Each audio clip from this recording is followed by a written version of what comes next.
Concord is officially dead. This time for real, there's no coming back for it. The nightmare's finally over and we're free from this billion-dollar flop because the Concord developers, Firewalk Studios, have been shut down by Sony. So there was a lot of speculation around Concord possibly making a comeback or having a revival, maybe going free to play, after people realized that the game was getting consistent updates on Steam even after the game had been taken offline. And these weren't your usual post-mortem updates or anything, you know.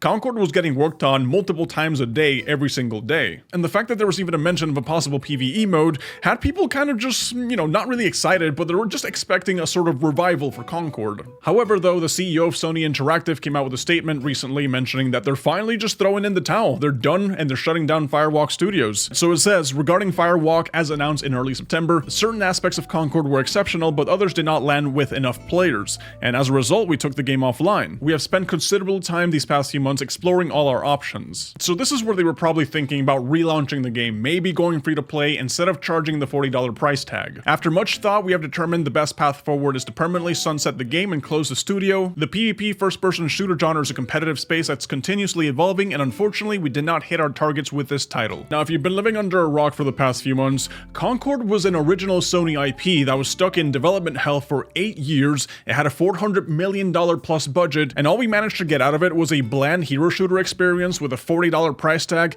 that couldn't even crack 700 concurrent players on Steam. I think they also managed to sell just like 25,000 copies to run a live service cash grab game that was only live in service for like 2 weeks before they finally pulled the plug. So it's really not an exaggeration when people online are calling Concord the stinkiest, the nastiest, the dankiest, the grossest, the most disappointing release in video game history. This game, unfortunately, will forever be a stain in Sony's reputation that's gonna haunt them for years to come, because this was the biggest waste of time, money, and effort I've ever seen out of any other game studio. Like, I don't think there's a single person out there that genuinely misses Concord. This is only gonna be remembered by how catastrophically it failed, not because there's anyone who actually liked it. Maybe the people who actually developed the game and worked on it are the ones who are gonna miss it, who some of them are probably out of a job right now, which is nothing to celebrate, by the way. That's a mean thing to do, right? But when you had the developers of the game being so vocal on social media and calling people talentless freaks for not liking their game, and saying that pretty soon these weirdos will have no games to buy at all,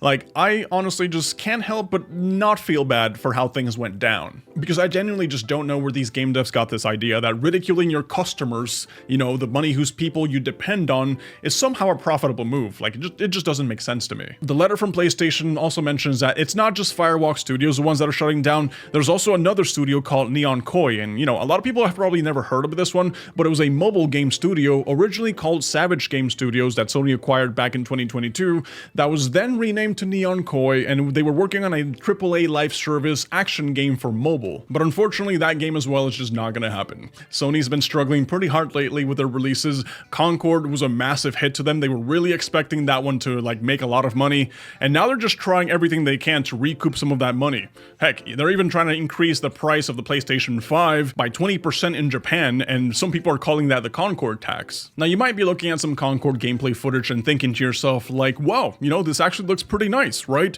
How does a game that have basically infinite money and have so many years of development end up feeling worse than Team Fortress 2? Well, the reality of the situation is that it's 2024, and I can't believe that we still have to tap the sign that says, big budgets and awesome cinematics don't make good games. It doesn't matter how much time and effort you put into an idea, if it's not giving the players what they want, if the character designs are bland and poorly implemented, if the healers don't look like healers, if the fast-paced acrobatic characters are dressed in trench coats and shoulder pads, and the gameplay itself, if you have a game that's just super slow motion, well, it's just plainly not going to perform well. That's just the way it works. The main killer for Concord, though, that turned off a lot of people from even wanting to try the game in the first place, was really the $40 price tag. Like, in a world where almost every single live service online shooter that's out there is free to play, these people thought they could be totally different and, somehow still succeed. And that's why a lot of players were thinking that even after the initial flop, they could have at least gone free to play and maybe try to make some of that money back.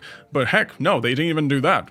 Even Overwatch, that used to have a price tag on it, still adopted the free-to-play model. So the fact that this game, Concord, decided to release this year and still want to implement a paywall, it just gave you an idea of how out of touch the developers have been from the industry over the past few years. The people on the inside were also apparently calling Concord the future of PlayStation, like it had a Star Wars-like potential. Concord was just too big, too expensive to fail. Like there was no way in hell, it was just unimaginable that a game of this scope would flop, especially since a lot of the studios got pretty comfortable, you know, making pretty bland experiences with AAA graphics, minimal effort, and still somehow ended up selling them like hotcakes. You know, until Concord happened. Like, I don't think you guys understand that this game's failure is single-handedly healing the gaming industry, and the problem is that there was a huge disconnect between what the players wanted and what the studios were trying to push. And it really didn't help that Firewalk Studios was also filled with toxic positivity, where every idea was a great idea and you're not allowed to criticize it. That's the type of attitude that you get when you push this too big to fail mentality, because I remember that even before the game came out, the studio was already sticking its head in the sand. Like, they were not taking any opinions from the public, even when you had the entire internet clowning on your game. I remember that they were still calling any sort of negative criticism on Concord just noise at the end of the day that didn't matter. They were calling it the vocal minority, but you know, lo and behold, when the game actually does come out and it hits the store page, the silent majority ended up being 700 players. The funny part about this is that they really did try so hard to gaslight us and just make us believe that their slop hero shooter was gonna be a banger, you know? It sucks because the strategy's almost become like a staple inside the gaming industry. You see it happening a lot with Star Wars Outlaws recently, where gaming journalists and you know, all these websites are going on this campaign to just talk to you about how good the game is, and then they're just hyping you up for it. But when you actually sit down and see the gameplay footage, when you actually get past the cinematic trailers and you actually see some of the gameplay footage, you realize that they're just lying to your face about the game, and they're trying to trick you into buying it. And I think they're just severely pissed off that it's just not working anymore. I mean, 2024, it's a great year for gaming, right? Because the good games that deserve success are actually selling like crazy. Like Black Myth Wukong, for example. You know, that game's success is very well deserved. Meanwhile, all the bad games like Concord, for example, like Dustborn, that are trying to gaslight you into buying them, those are just flopping miserably. So this letter that Sony released actually might be a little bit of good news, because it's telling you that Sony's, you know, their business at the end of the day. They want to make money, and maybe they're just tired of losing money. Maybe they'll finally get back into making games that people actually want to play, and this could be the first step into doing so. I don't know, we'll just have to wait and find out. But yeah, that's all I really want to talk about with you guys, so thank you guys for watching.